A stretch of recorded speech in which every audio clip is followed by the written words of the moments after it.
Let me ask you something that might sting just a little. Why do people get angrier when you protect your peace than you ever did when you were breaking yourself to please them? That silence you're giving now, that boundary you're drawing, it's not cruelty. It's clarity. And the truth is, people don't get mad because you don't care. They get mad because they lost control over your access. Let me ask you something that might sting just a little.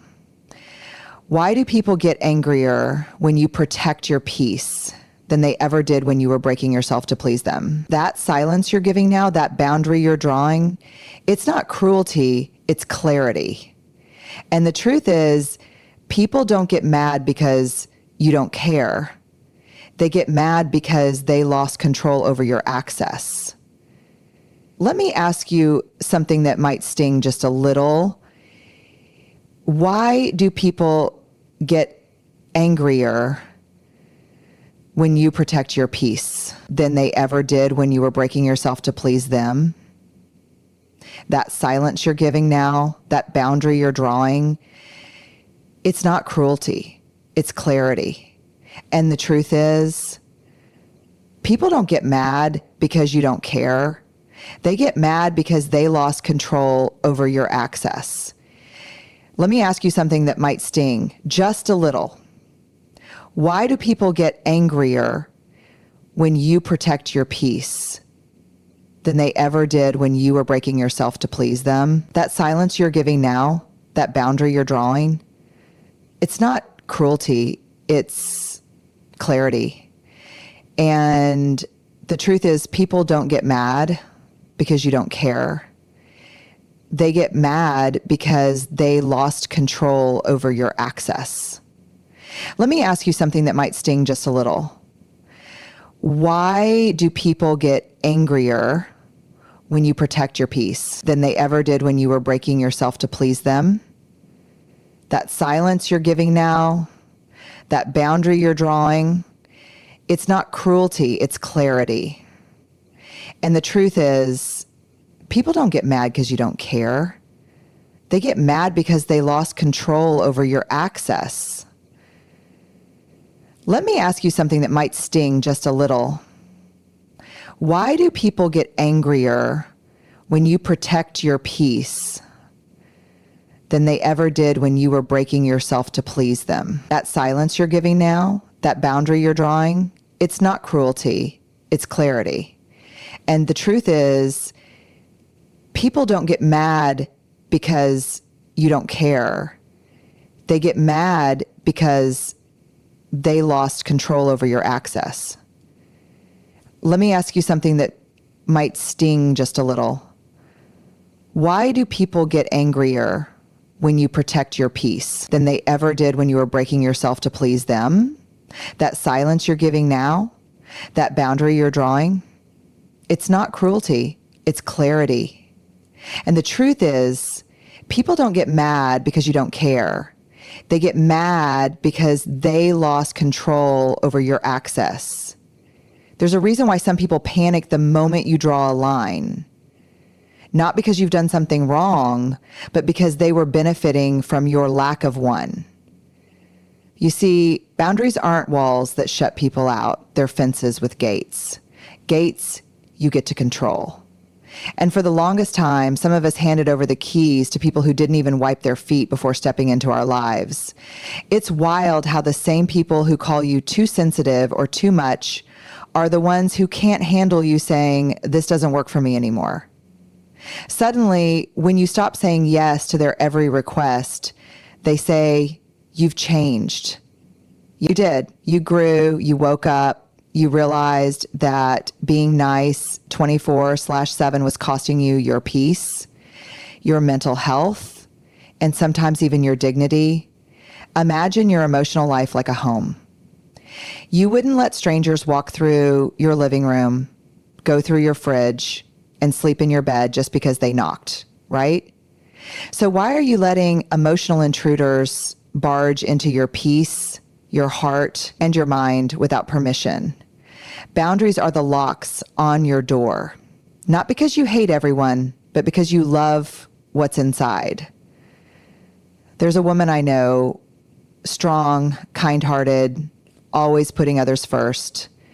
She would answer every 2 a.m. call, lend money she didn't have, say yes when her heart screamed no, just to keep the peace. And guess what? The more she gave, the more people expected. Until one day, she said, "I'm tired."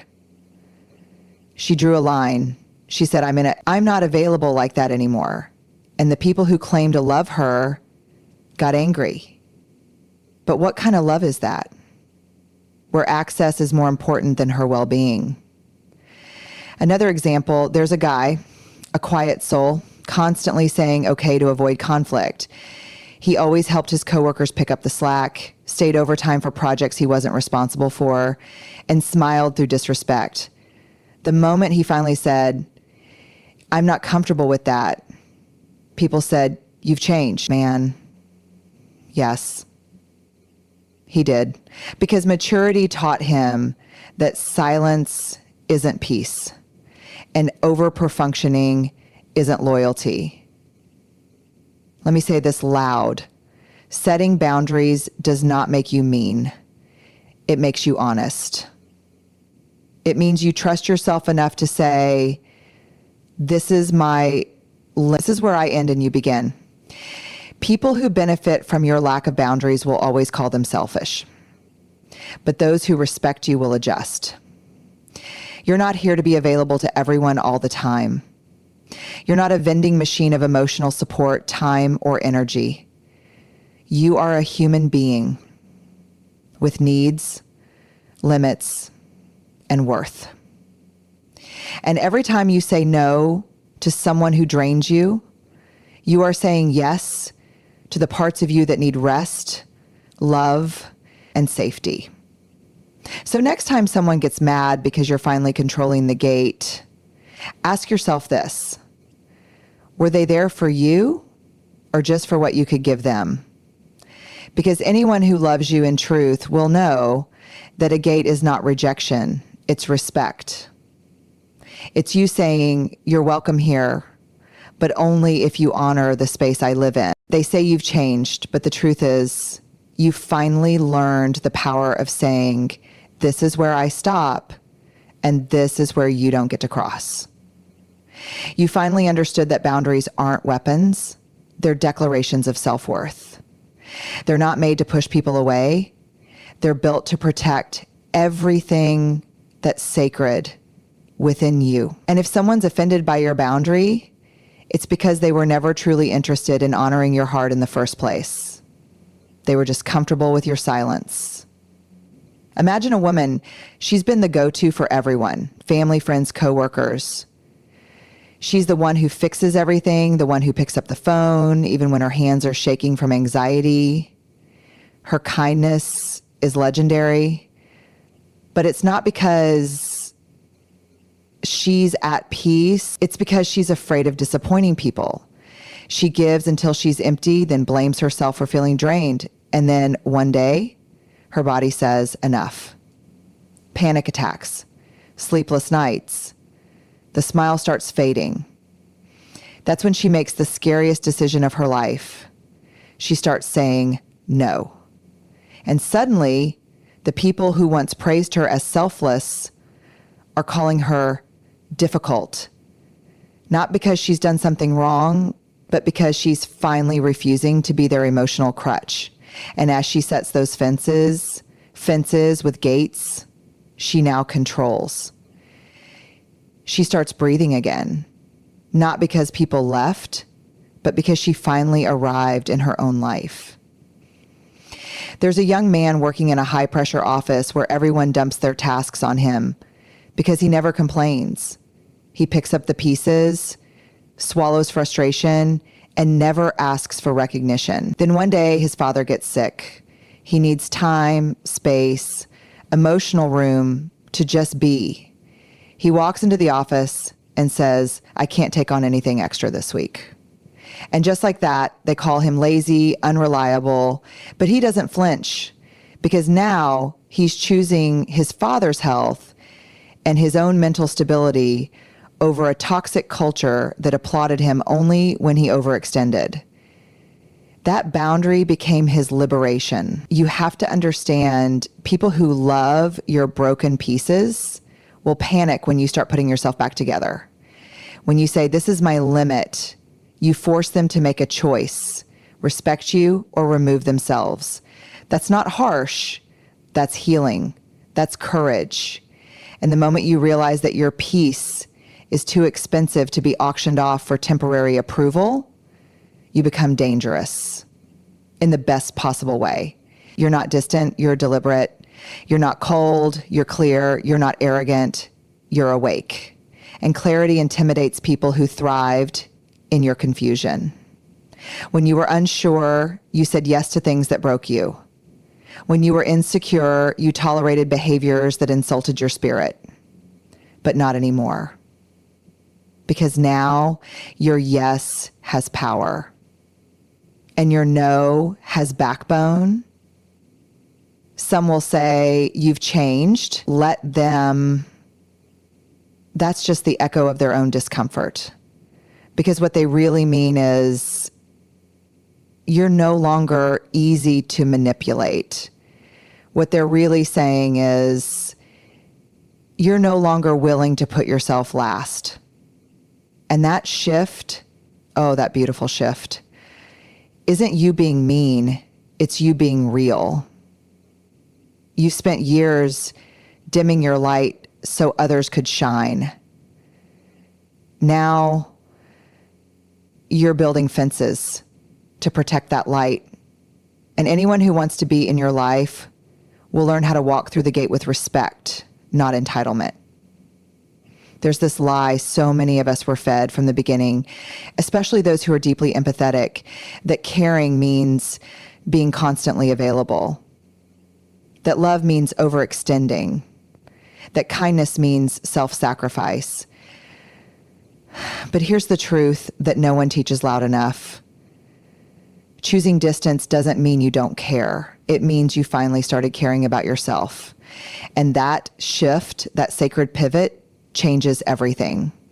You spent years showing up for people who wouldn't walk a single step for you, answering calls at midnight, offering money you didn't have, being a therapist to people who never asked, how are you doing?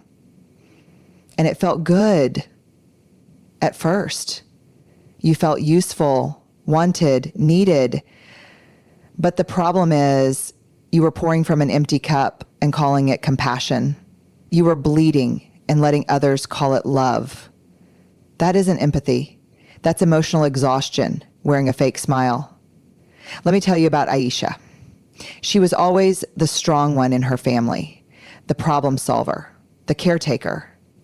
She raised her siblings, managed her parents' expectations, stayed in contact with every relative to keep the peace, but peace never came. Only demands, only phone calls when something was needed. And one day, after weeks of migraines and burnout, she stopped answering. She took 2 weeks off. No explanations, no apologies. She went quiet, not out of anger, but out of necessity. That silence wasn't neglect, it was survival. And you know what happened? People got mad. They accused her of being selfish. But for the first time, Aisha felt like she could breathe. Because choosing distance didn't mean she stopped loving them. It meant she finally loved herself enough to stop drowning. Or take Rayhan, a school teacher who everyone leaned on. He was the unofficial counselor, the mediator, the volunteer, the fixer. Until he realized he was always emotionally exhausted. He'd go home with other people's burdens and lose sleep trying to solve them. And then one day he said, no more. He started referring issues to the right channels. He stopped being on call emotionally. Some people took offense, but for the first time in years, he felt like he had space in his own mind to think, to rest, to heal. That wasn't indifference. That was regulation. That was choosing his sanity over his savior complex. You see, caring deeply doesn't mean you let people drain you dry. Real empathy begins with you.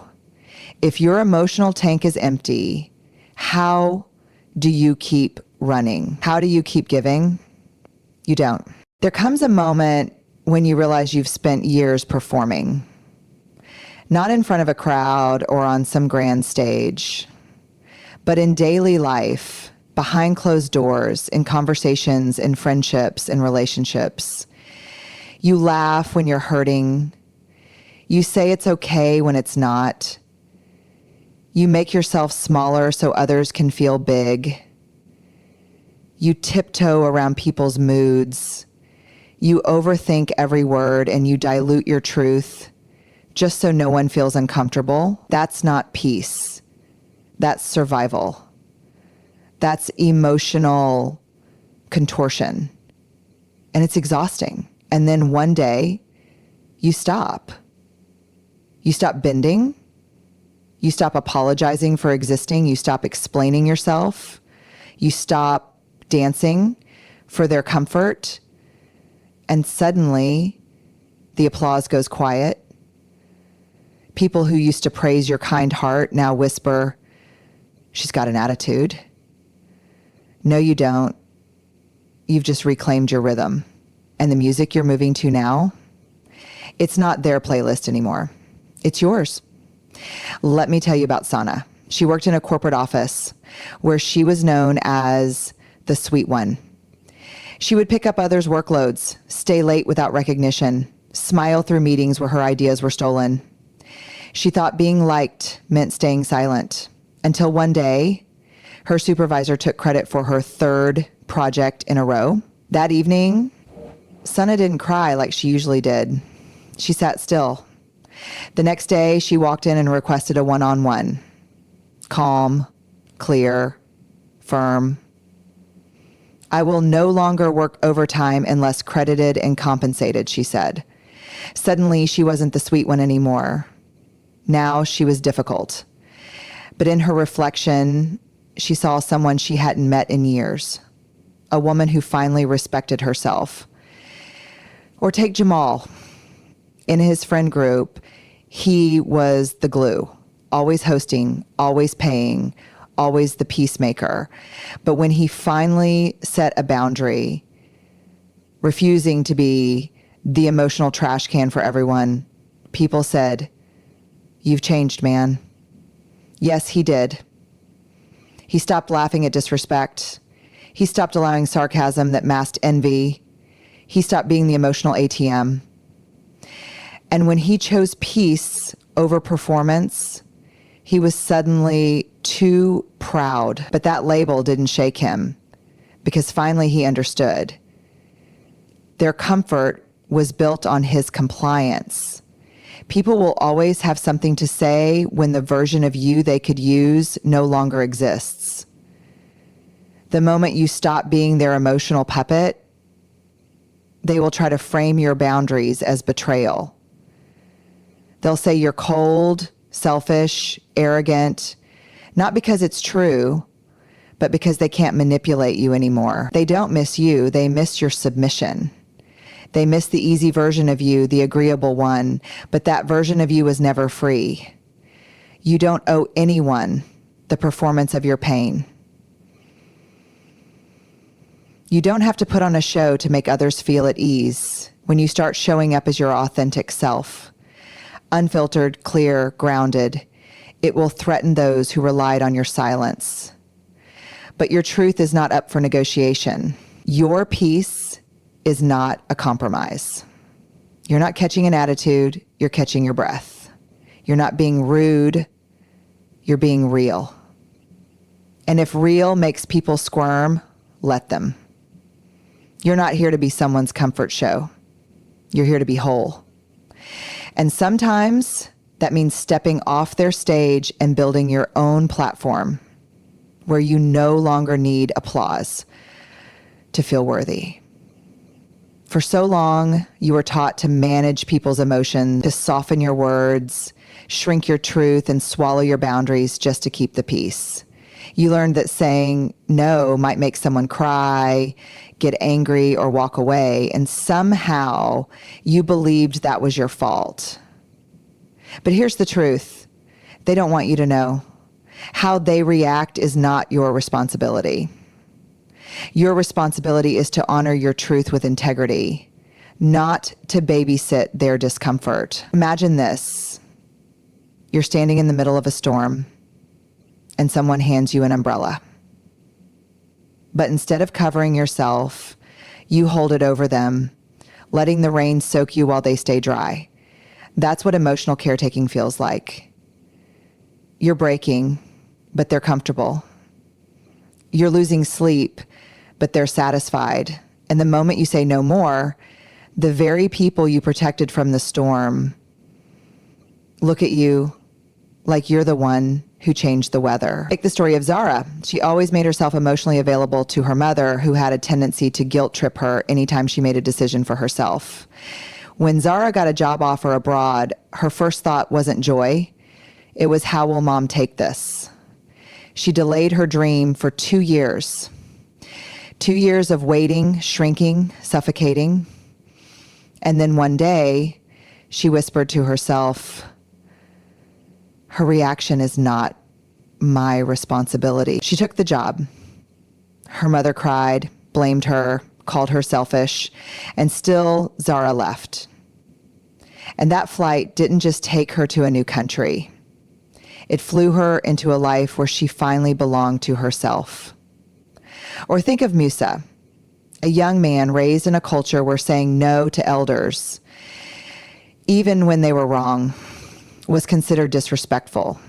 He grew up always agreeing, always obeying, even when it felt like self-betrayal. The first time he said, "That doesn't feel right to me," his uncle shouted, "You've become arrogant." But Musa didn't flinch, because he had learned that growth often sounds like rebellion to those who never grew themselves. His tone was calm. His boundary was clear. His soul finally free. Here's the thing. When you speak your truth, some people will try to punish you with guilt, shame, or silence. Don't fall for it. That's not your weight to carry. You are not the emotional landfill for other people's insecurities. You don't exist to protect people from the consequences of your honesty. Your clarity may trigger their chaos, but that chaos is theirs to clean up. Every time you tell the truth, you are lighting a torch inside of you. Every time you choose what's healthy over what's familiar, you are healing generations. And yes, they might call you rude, cold, distant, but if your peace threatens their control, then it was never love to begin with. It was dependence. It was possession. And your refusal to participate doesn't make you cruel. It makes you conscious. You are not responsible for managing how others experience your growth. If they loved the old you, the one who people pleased, apologized constantly, and sacrificed yourself on the altar of approval, then of course the healed version of you will feel threatening. But don't shrink to fit into spaces you've already outgrown. How they react is their work. How you show up is yours. You're allowed to disappoint people. You're allowed to walk away. You're allowed to choose peace, even if it makes others uncomfortable. Because your life is not a performance, and you are not here to keep everyone happy. You are here to be whole. And that wholeness will cost you their comfort, but it will give you back your freedom. They don't recognize you anymore, and that's the point. You don't overreact, you don't beg, you don't chase, you don't scream to be heard. You've become calm, centered, grounded. And to people who are used to feeding off your chaos, that peace looks like coldness. But you're not cold. You're not detached. You're regulated. That's it. You're banged. Don't calm. Don't regulate. You've simply stopped living in survival mode, and they don't know how to handle the version of you. You used to respond to everything, a side eye, a passive aggressive comment, someone pulling away emotionally. You used to spiral. You'd replay conversations, lose sleep, over apologize for things that weren't your fault. You try to fix what wasn't yours to fix. You were hypervigilant, constantly anticipating reactions, walking on emotional glass. That wasn't love. That wasn't maturity. That was trauma wearing a mask of loyalty. Now, you don't explain every silence. You don't justify every no. You don't perform emotional CPR on people who choose to suffocate in their own projections. And because you've stopped dancing for their drama, they say, you've gone cold. No, you've gone inward. You've gone wise. You've gone free. Think about Amina. She was the kind of person who felt every room too deeply. She'd absorb the tension in a conversation like a sponge. When her partner was upset, she'd panic and rush to soothe, even when she wasn't the cause. She mistook codependency for love. But after therapy, journaling, and months of shadow work, something changed. She stopped responding out of fear. She started pausing before reacting. When her partner gave her the silent treatment, she didn't chase. You don't care anymore, he said, but Amina did care, just not at the expense of her sanity. Or think of Daniel, the eldest son in a family that thrived on emotional explosions. He was always the peacekeeper, the fixer, the emotional filter. Every argument, every misunderstanding, he'd jump in to smooth it over, even if it burned him inside. But one day, after a particularly volatile dinner, he stood up, walked away, and didn't return the call for 3 days, not out of anger, but out of awareness. He wasn't abandoning anyone. He was choosing himself. When he finally spoke, it was with clarity, not rage. "Oh, you think you're too good for us now?" his cousin spat. No. Daniel was no longer addicted to chaos, and that made him dangerous, to dysfunction. You see, emotional regulation doesn't mean you don't feel. It means you choose what deserves your energy. It means you don't yell to feel powerful. You don't cry to feel heard. You don't threaten to feel seen. You know your worth now. And because of that, your peace is no longer negotiable. People will always mislabel what they can't control. You're distant. No, I'm discerning. You've changed. Yes, I've evolved. You used to care more. I still care. I just stopped proving it to people who use my care as a leash. You're not emotionally unavailable. You're emotionally intelligent. You've learned that not every situation deserves a response. Not every conflict deserves your involvement. Not every person deserves access to the most vulnerable parts of you. And yes, your silence may make them uncomfortable. Your stillness might make them itch. But that's not your burden to hold. You are not here to be emotionally consumed by every storm that passes. You've built shelter now, and from the inside it feels like warmth, like clarity, like strength. They can call it ice cold if they want, but you know deep down, it's the fire of your healing finally burning steady instead of burning out. There was a time you gave everyone a front row seat to your life. Every story, every vulnerability, every celebration. You invited them in, made space, bent boundaries, and gave pieces of yourself for free. And at first it felt generous. It felt noble. But then it started to feel hollow because not everyone clapped when you won. Not everyone respected your truth. Some took your openness as weakness. Some took notes only to use them against you later. And that's when it hit you. Not everyone deserves front row access to you. You are not a public show. You are a sacred experience. And sacred things are protected, not. When you start healing, you begin to realize the importance of access. Who gets it, who earns it, who honors it. The version of you that was desperate for validation gave too many tickets away. The version of you that honors your worth now knows better. Think about Rabia. She was the kind of friend everyone leaned on. She shared her dreams, her pain, her progress, thinking that transparency meant connection. But over time, she started noticing little jabs in group settings. People who once supported her suddenly felt competitive. They belittled her goals, mocked her confidence. That's when she realized, not everyone who listens to your story is cheering for you. Some are just gathering intel. So she stopped oversharing. She pulled back, not out of bitterness, but out of self-respect. You've changed, they said. You've become distant. No, Rabia just started treating herself like the treasure she is. And treasures are not left lying around.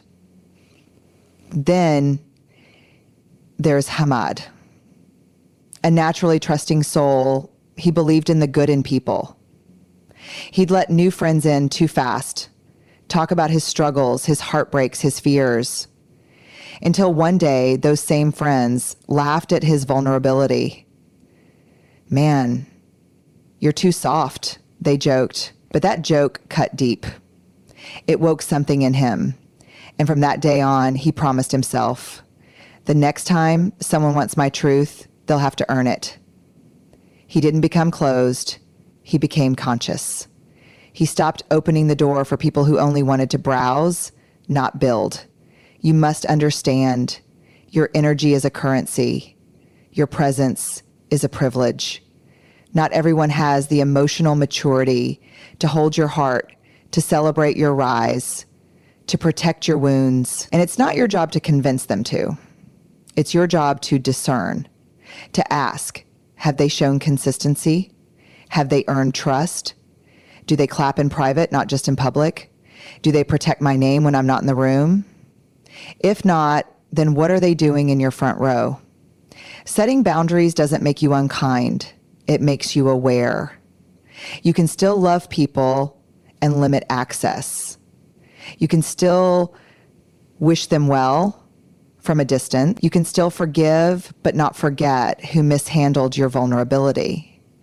Because every time you let the wrong person too close, you risk being cut in the same place you're trying to heal. You don't have to be available to everyone. You don't have to reply to every message, attend every event, or explain every decision.